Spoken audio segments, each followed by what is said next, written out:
Olá, seja bem-vindo ao nosso podcast sobre teorias humanistas e existencial fenomenológicas. O meu nome é Francis. Além de mim, participam Ana Seres, Gisele, Ivone, Lucimeire, Raíza e Viviane. O objetivo desse podcast é analisarmos uma sessão de terapia. Nós fizemos a divisão dessa sessão e cada uma de nós vai analisar uma parte, identificando nela teorias e conceitos pertinentes à disciplina de teorias humanistas e existencial fenomenológicas. A sessão é iniciada com a seguinte pergunta do terapeuta: como é estar aqui agora? Este é um fundamento da fenomenologia e também é um conceito da Gestalt, que vê o momento presente como espaço de transformação. Então, a sessão, ela é o espaço e o momento aonde se pode trabalhar o que a pessoa sente naquele momento. Após essa pergunta, a Lúcia, que é a nossa paciente, ela suspira. Então, aqui tem a linguagem corporal informando algo ao terapeuta e responde, meio alívio, meio travada, ao mesmo tempo querendo falar e ao mesmo tempo não permitindo falar, né, ou policiando.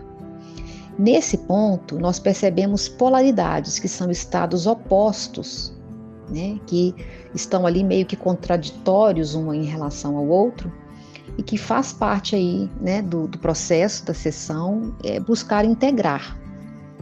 E aí, após essa resposta, o terapeuta pergunta para ela onde isso aperta mais no corpo. Isso remete ao Lebenswelt, que é o conceito da fenomenologia, que se refere ao ambiente interno da experiência vivida e onde a paciente foca a atenção, né? Na Gestalt é o conceito de focalização corporal. Na parte do diálogo que o terapeuta pergunta, deixa eu ver se eu entendi direito. Podemos perceber a presença do profissional. Carl Rogers nos ensina que essa presença não é apenas física, mas uma presença que acolhe e escuta de verdade. Não se trata apenas de estar no mesmo espaço, mas de estar genuinamente presente, capaz de acolher, sem pressa e sem oferecer respostas prontas. Quando o paciente relata, quando o caminho, sem pressa, como ela se sente. É interessante ela trazer isso. Essa sensação me faz lembrar do que Rolomei dizia: a saúde psicológica envolve coragem, autenticidade e a capacidade de enfrentar o vazio e as incertezas da vida. Caminhar sem pressa pode ser um símbolo disso, um movimento de presença e aceitação. Quando o terapeuta pergunta qual vento é o seu, ele está questionando qual direção você escolhe seguir, mesmo diante da incerteza. Para Rolomei, assumir essa escolha é um ato de liberdade e coragem, pois significa reconhecer que somos protagonistas da nossa existência e não apenas vítimas das circunstâncias.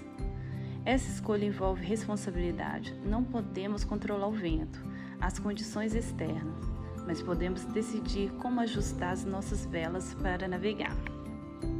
O terapeuta faz algumas perguntas para a Lúcia, né? E aí ele fala com ela: como é que você responde essa proposta? Com essa voz que hoje você está com ela. E ela fala: eu topo se puder continuar sendo eu. Então olha como é que ela busca a autenticidade dela, né?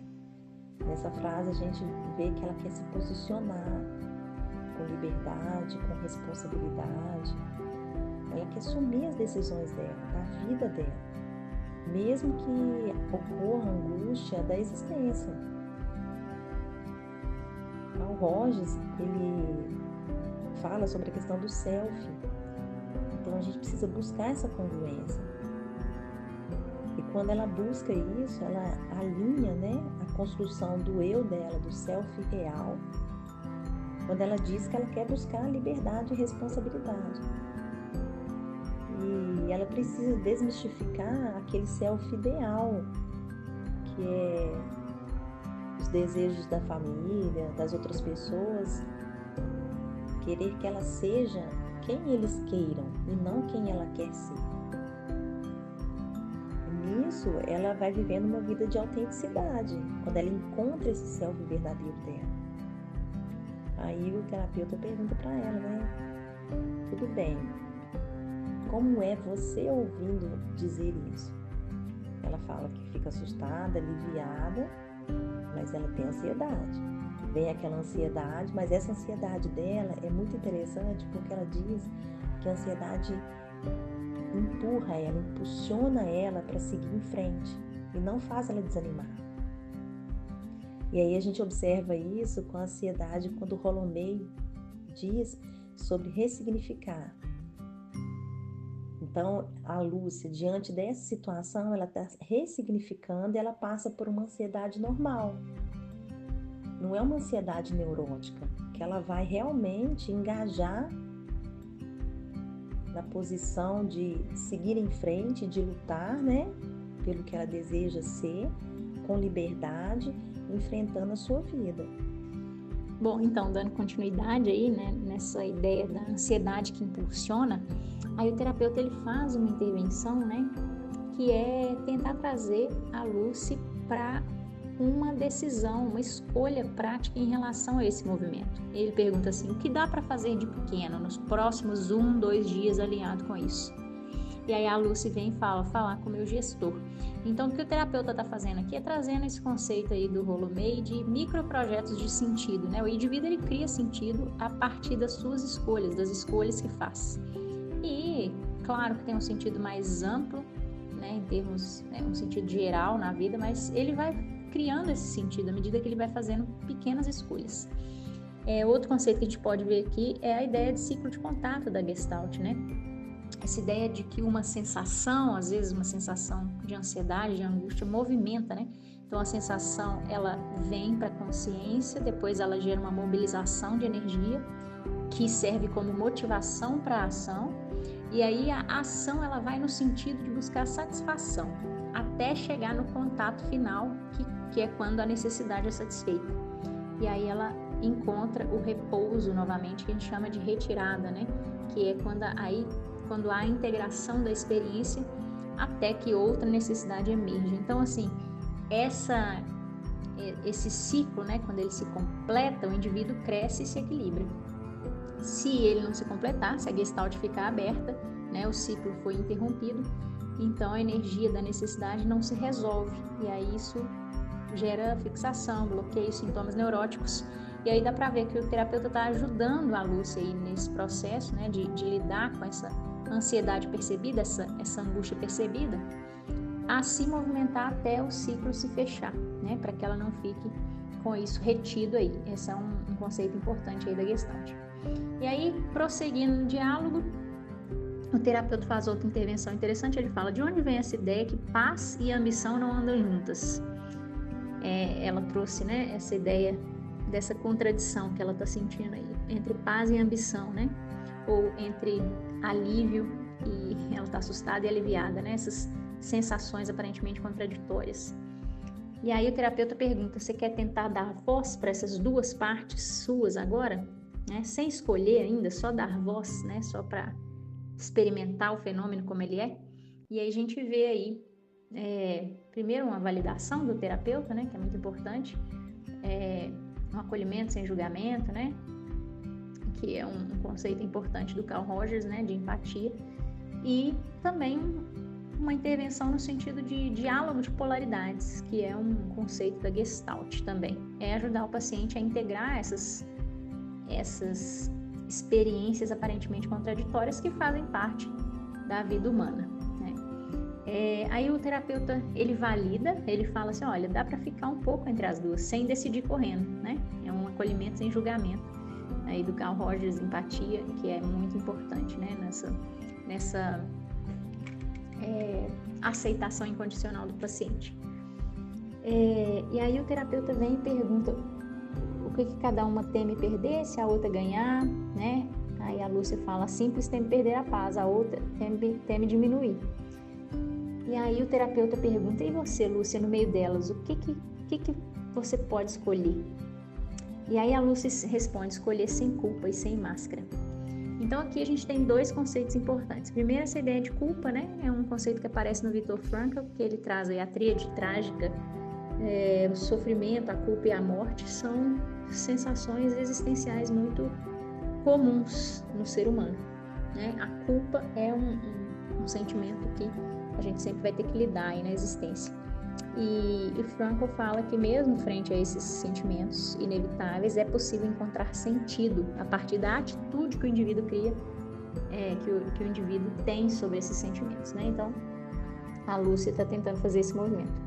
Outro conceito importante aqui é o de coragem e responsabilidade de Rollo-May, né? O terapeuta está ajudando a Lúcia a mesmo, diante desses desafios, fazer escolhas e lidar com a responsabilidade disso, né?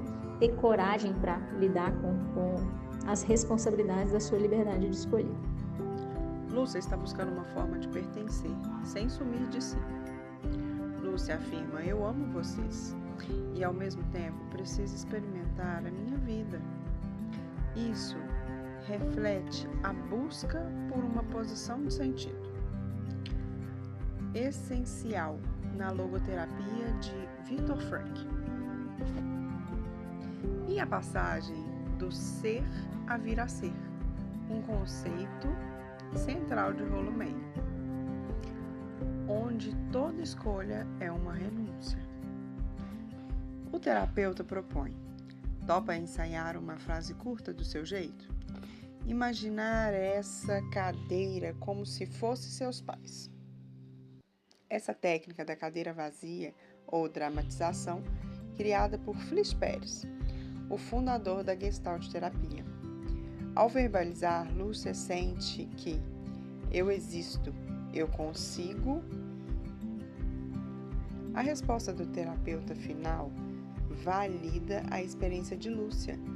O terapeuta diz: gosto de te ouvir assim. Essa é uma base da abordagem centrada na pessoa de Carl Rogers, demonstrando acolhimento, consideração positiva, incondicional e autenticidade do terapeuta.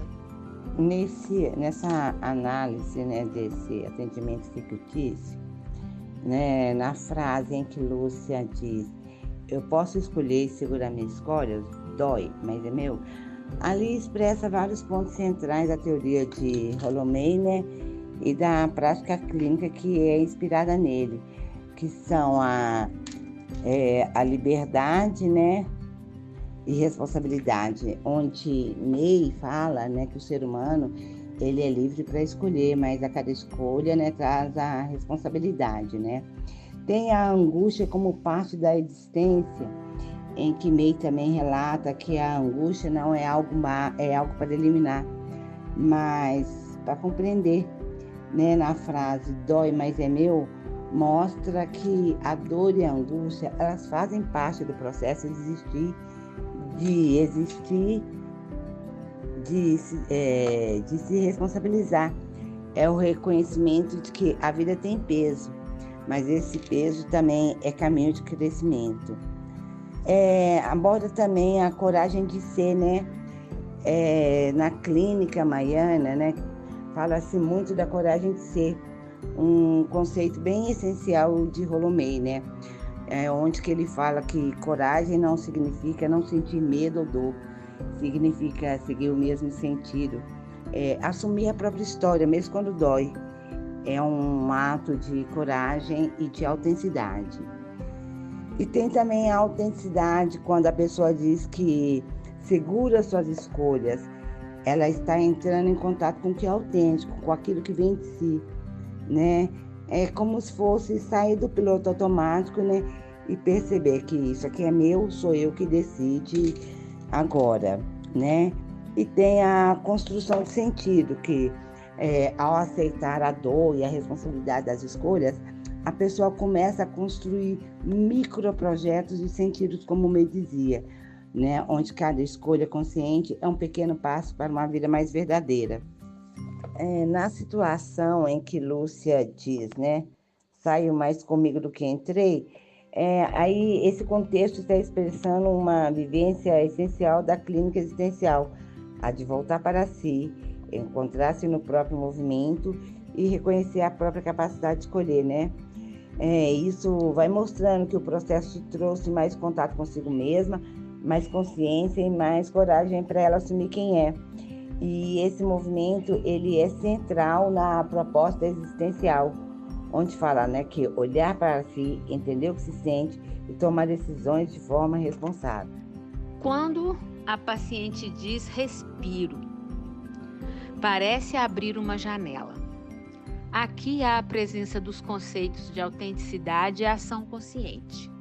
Experiência autêntica do self, que surge quando a pessoa se reconecta com seu self real e age a partir de quem realmente é.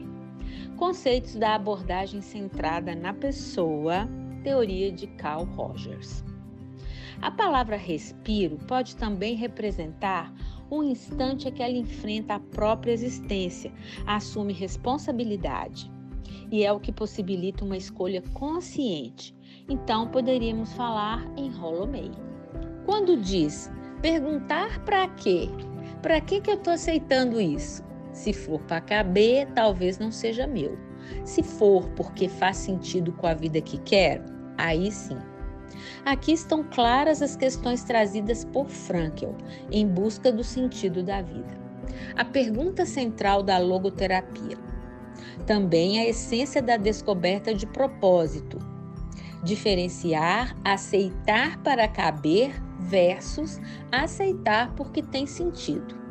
E é quase uma paráfrase da ideia de Frankl. Que não podemos viver para o conformismo, mas para o significado.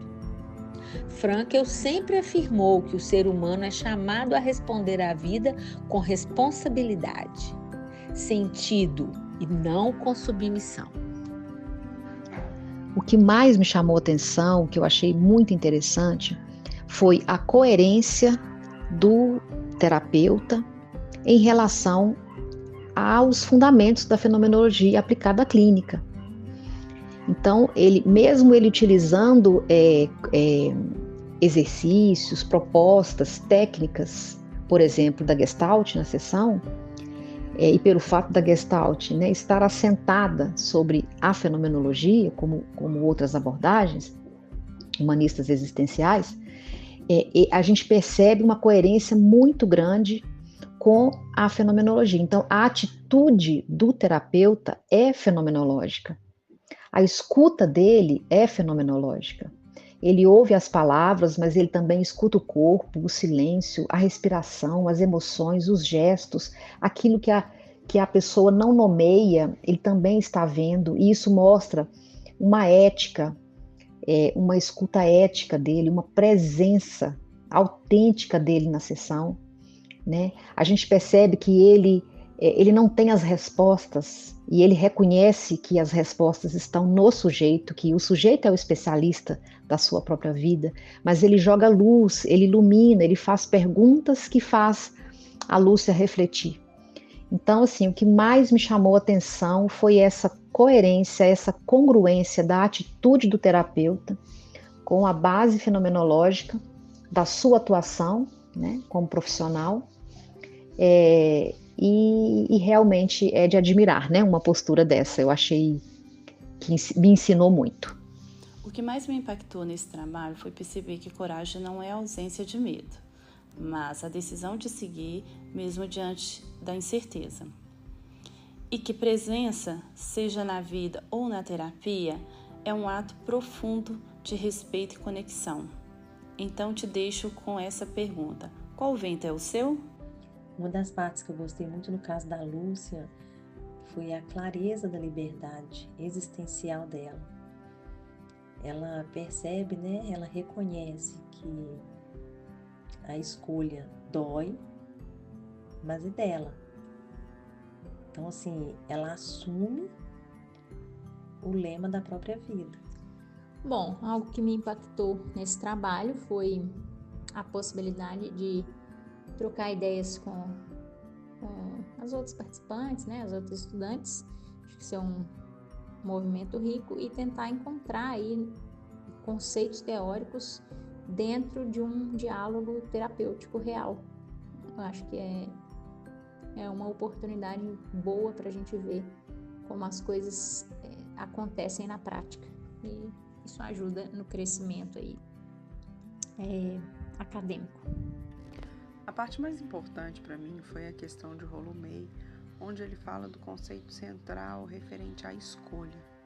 Toda escolha é uma renúncia. Eu nunca tinha parado para pensar nisso. E levando para o lado da Gestalt, a ideia da cadeira vazia é algo que me chama muito a atenção.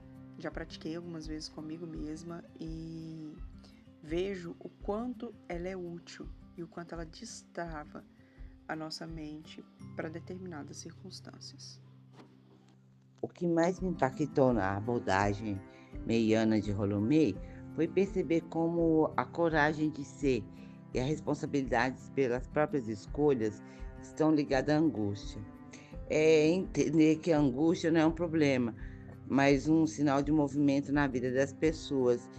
E isso pode mudar minha visão sobre o papel do psicólogo e o cuidado humano que devemos ter.